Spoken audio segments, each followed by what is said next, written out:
L'aventure de Kwakje. Kwakje habite dans une maisonnette au bord de l'étang hollandais Kwakjeswater. C'est là, dans cette minuscule maison, à peine visible de l'œil humain, qu'il habite depuis de longues années. On le voit parfois, devant sa maisonnette, profiter des rayons du soleil ou s'adonner à ses petites besognes quotidiennes. Un jour, il se rend de l'autre côté du bois pour aller chercher de bonnes choses qu'il met dans son sac. Il se promène dans les roseaux et se cache vite à l'apparition du buson noir qui pourrait bien le manger tout cru. Il continue sa promenade et marche maintenant sous l'ombre géante d'un chêne. Il presse le pas. Cette ombre est vraiment trop grande et il veut retrouver les rayons du soleil. Enfin, il se repose au pied d'un immense champignon au chapon rouge et au pois blanc. Il s'y balance quelques moments, mais reprend vite sa route. Oh! L'un de ses 9 pieds s'enfonce dans la fange et il y perd sa chaussure. Ah, c'est bien ennuyeux, car il faudra que j'en fasse une nouvelle avec de la toile d'araignée, se dit-il en lui-même. Oh! Il pousse un cri de frayeur et se cache vite sous une branche, car il a vu un énorme faisan qui ne bouge pas d'un poil. Il pourrait bien en être la proie. Vite, vite! Et il essaie de le contourner. Mais en s'approchant, il remarque que ce n'était pas du tout un faisan, mais un tronc d'arbre qu'il avait pris pour un faisan. Oui! Et maintenant, il trébuche contre une fleur. C'est bête. Un lapin lui demande où il va. Il lui répond qu'il va chercher son sac plein de bonnes choses de l'autre côté du bois, sur le sentier Kwakver. « Tu le connais ?» dit Kwakje. « Oui, dit le lapin, c'est là où j'habite, dans le terrier que je me suis construit dans la terre.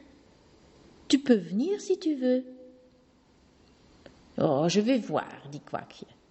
Et il continue à marcher en trébuchant çà et là, car il lui manque une chaussure à son 9e pied. Il s'arrête quelques instants pour admirer le chanvre d'eau. Oh, comme il est beau!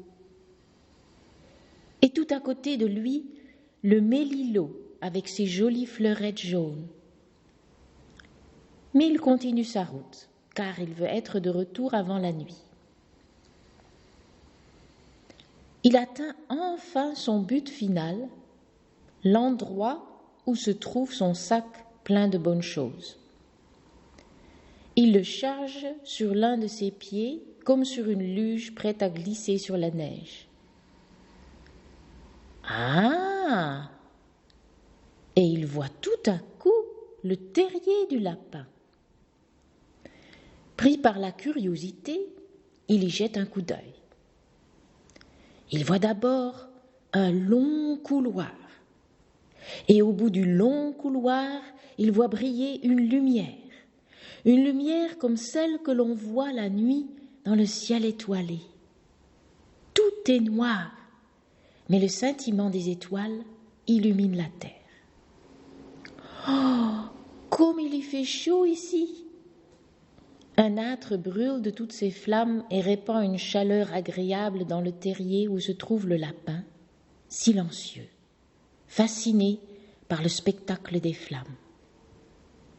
Il porte un haut chapeau blanc et lui dit bonjour d'un ton amical. « Tu veux que je fasse un tour de passe-passe ?» dit le lapin. « Volontiers, répond Kwakje. Abracadabra, et il fait surgir un éléphant. Le terrier s'est métamorphosé lui aussi. Il est devenu très grand, aussi grand et même plus grand que l'éléphant. Kwakje n'en croit pas ses yeux. C'est un rêve ou c'est la réalité, se demande-t-il, et il se pince pour le savoir. Ah ou, c'est vrai, car il le sent. Et qu'est-ce que tu sais faire, demande-t-il à l'éléphant. Je sais souffler, dit l'éléphant. Oh, fais-le, dit Quoique. Si je souffle, tout s'effacera et il n'y aura plus de compte.